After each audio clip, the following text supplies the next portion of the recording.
Hi friends, welcome back to my channel. கொஞ்சம் ஈஸியாக நம்ம ஒரு ஹெல்த்தியான ஒரு மில்க் ஷேக் ரெசிபி தான் இது. நம்ம எப்படி பண்ணலான்னு தான் பார்க்க போகிறோம். நம்ம இன்றைக்கி பண்ண போகிறது பார்த்திங்கன்னா ஆப்பிள், அப்புறம் டேட்ஸ், அப்புறம் பாதாம் இல்லாட்டி நம்ம முந்திரி கூட யூஸ் பண்ணிக்கிடலாம்.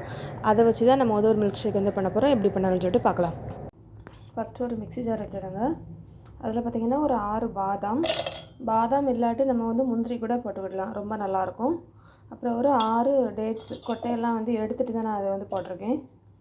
இதுக்கு பதிலாக நம்ம இனிப்பு காணாட்டு வேணால் போட்டுக்கிடலாம். அப்படி இல்லைன்னா ஒரு 2 டேட்ஸ் எக்ஸ்ட்ரா ஆட் பண்ணிடலாம். இது கூட பார்த்திங்கன்னா நான் ஒரு ஆப்பிளை தோலெல்லாம் எடுத்துகிட்டு கட் பண்ணி வச்சுருக்கேன். அதை இது கூட போட்டுடலாம். இதையும் போட்டுட்டு பார்த்திங்கன்னா இதில் நம்ம கொஞ்சமாக பால் ஊற்றிக்கிடலாம். நான் கொஞ்சம் ஆற வச்ச பால் தான், ஒரு அரை கப்பு போல் ஊற்றிக்கிடலாம். அப்போ ஃபஸ்ட்டு நல்லா அரைஞ்சி வந்துடும், அதுக்காக தான். இது கூடவே நம்ம ஐஸ் க்யூப்ஸும் போட்டுக்கிடலாம். இப்போ எல்லாமே அரைச்சி எடுத்தாச்சு.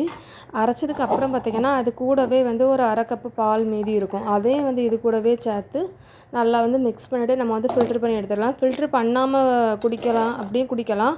அப்படின்னா நீங்கள் இதோடு நல்லா கொஞ்சம் நல்லா அரைச்சி எடுக்கணும். இப்போ இந்த மாதிரி இருக்கனால சில பேர் குடிக்க மாட்டாங்க. அதனால் நான் ஃபில்ட்ரு பண்ணியே எடுத்துட்டேன். இப்போ எல்லாமே எடுத்தாச்சு. இதை அப்படியே ஒரு கப்பில் ஊற்றிடலாம். இதில் உங்களுக்கு ஐஸ் க்யூப்ஸ் வேணும்னா அடியில் போட்டுட்டு அதுக்கப்புறம் மேலே இந்த மில்க் ஷேக்கை ஊற்றலாம். லாஸ்ட்டாக பார்த்திங்கன்னா மேலே சும்மா ஒரு கார்னிஷ்காக மட்டும் ஆப்பிளை சின்ன சின்னதாக கட் பண்ணி அதை மேலே போட்டிருக்கேன். கண்டிப்பாக அந்த ஜூஸை ட்ரை பண்ணி பாருங்கள். ஷேக்கை வீடியோ பிடிச்சிருந்தால் லைக் பண்ணுங்கள்.